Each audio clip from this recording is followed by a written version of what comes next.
Hello, good morning mga beso. For today's video ay kukuha tayo ng anato seed or mas kilala sa tawag na aswete. So dito, libre lang siya. So, anlisawa ka na lang kung kumuha. Pero pag sa may Sana Cavite all. na may bayad niya. So, kukuha kami para po once na may paggagamitan kami, hindi na kami bibili dito kasi libre lang. Dahil libre siya mga be, ay dadamin na natin. So, ang sarap pala sa piling ng ganito, no, yung nag-harvest ka. Tapos, walang bayad. Parang nakakatuwa lang. So, ayun mga be, dadami na namin kasi para stock namin sa boarding as pag-uwi namin. So, yan.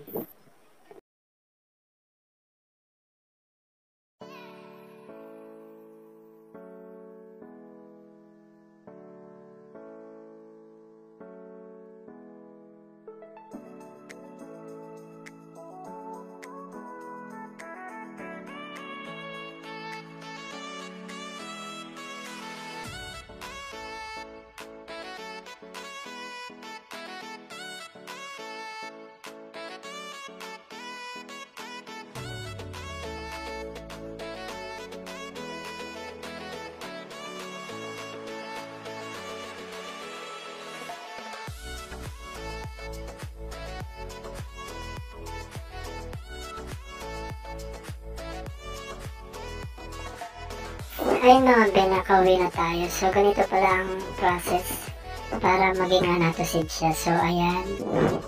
Tinatanggal lang yung ano niya,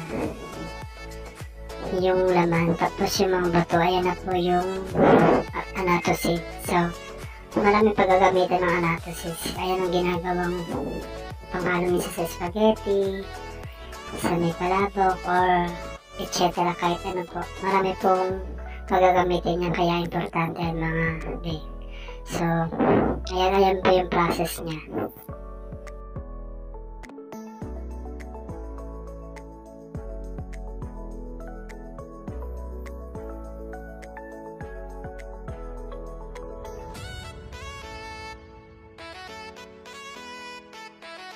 So yun, dito ko na patatapusin ang aking video. If you like my video, don't forget to subscribe my channel, Jake Anson Vlogs, and hit nyo po yung bell button po para po manotipay po kayo sa lahat ng videos ng aking upload. So kita-kits ulit tayo mga bes sa aking susunod na video. So bye bye!